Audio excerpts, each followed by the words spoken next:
आज की कक्षा में आप सबका हार्दिक स्वागत है। आज हम एक तिनका कविता का अध्ययन करेंगे, जिसके कवि हैं अयोध्या सिंह उपाध्याय हरिऔध।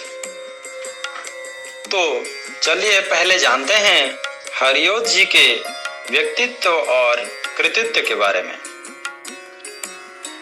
खड़ी बोली हिंदी के प्रथम महाकाव्य माने जाने वाले प्रिय प्रवास के रचयिता अयोध्या सिंह उपाध्याय हरिऔध जी का जन्म उत्तर प्रदेश के आजमगढ़ जिले के निजामाबाद कस्बे में सन 1865 ईस्वी में हुआ था।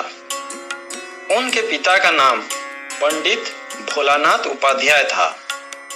स्कूली शिक्षा समाप्त करके वे सरकारी नौकरी में लग गए। उन्होंने काशी हिंदू विश्वविद्यालय के हिंदी विभाग में कई वर्षों तक अवैतनिक रूप से उच्च कक्षाओं में अध्यापन भी किया। स्वाध्याय से उन्होंने हिंदी, संस्कृत और फारसी में अच्छा ज्ञान प्राप्त किया था। हरिऔध जी ने गद्य और पद्य दोनों ही क्षेत्रों में हिंदी की सेवा की। उनकी प्रमुख रचनाएं निम्नलिखित हैं।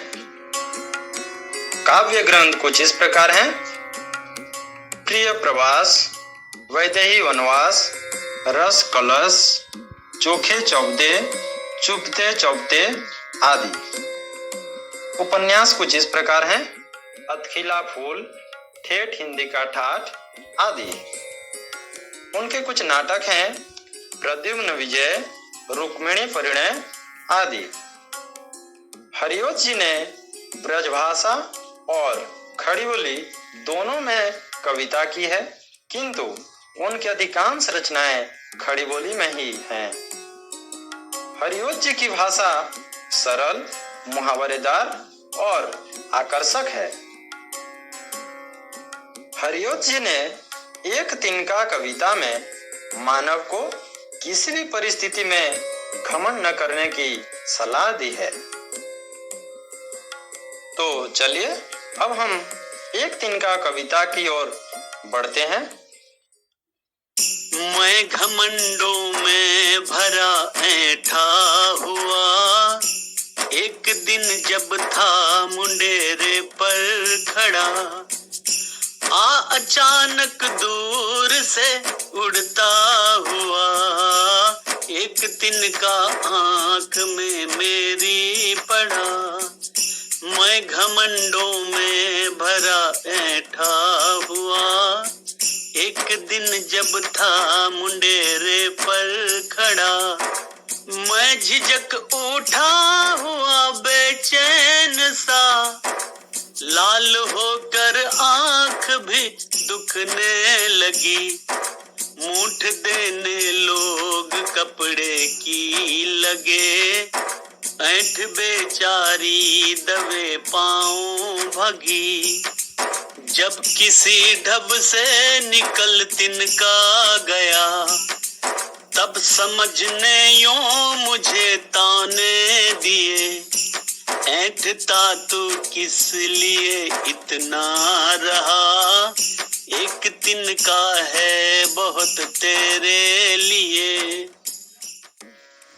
इस कविता के शब्दार्थ कुछ इस प्रकार से हैं: तिनका यानी सूखी घास, घमंड अर्थात गर्व या अहंकार, ऐंठ अर्थात जिद या अकड़, मुंडेरे अर्थात दीवार का सबसे ऊपरी भाग जो छत के ऊपर रहता है, अचानक यानी सहसा, पड़ा यानी गिरा, झिझकना अर्थात झुंझलाना, बेचैन अर्थात व्याकुल, दुखना यानी पीड़ा होना, मूठ अर्थात कपड़े का गुब्बारा जिससे आंखें सेकते हैं, दबे पांव अर्थात चुपचाप, ढब यानी तरीका, समझ यानी बुद्धि या अक्ल, यूं मतलब इस तरह, तथा ताना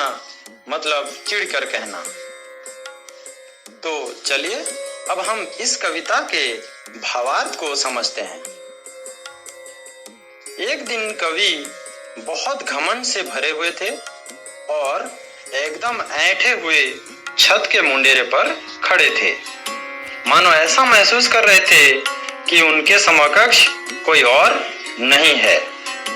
उसी समय अचानक दूर से उड़ता हुआ एक तिनका उनकी आंख में आकर गिरा।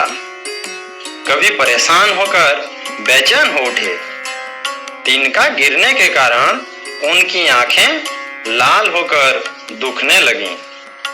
कवि की ऐसी हालत देखकर लोग कपड़े की मूठ से उनकी आंखों को सेंकने लगे, पर इससे उनको जरा भी आराम नहीं मिला।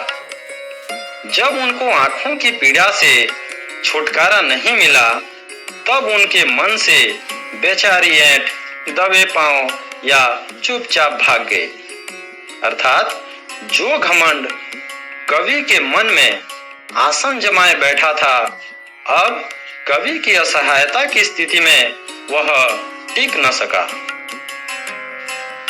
अनेक चेष्टाओं के बाद जब किसी भांति कवि की आंख से तिनका निकल गया, तब कवि की समझ या बुद्धि ताने मारने लगी और कहने लगी कि तू किस बात को लेकर इतना अकड़ दिखाता है, तुझ में इतना घमंड क्यों है, जबकि एक छोटा सा तिनका ही तेरे घमंड को तोड़ने के लिए काफी है। इस कविता के माध्यम से कवि यही संदेश देना चाहते हैं कि मनुष्य को कभी भी किसी भी स्थिति में गर्व या अहंकार नहीं करना चाहिए, क्योंकि किसी भी समय यह चूर चूर हो सकता है। इस कविता के मुख्य बिंदुओं को आप इस चित्र के माध्यम से देख सकते हैं। कवि ऐंठे हुए छत के मुंडेरे पर खड़े थे। सहसा एक तिनका उनकी आंख में आकर गिरा। तिनका गिरने के कारण उनकी आंखें लाल होकर दुखने लगी। उनके मन से बेचारी ऐंठ दबे पांव भाग गई। कवि की समझ या बुद्धि ताने मारते हुए कहने लगी, तुझमें इतना घमंड क्यों है? एक छोटा सा तिनका घमंड को तोड़ने के लिए काफी होता है। उम्मीद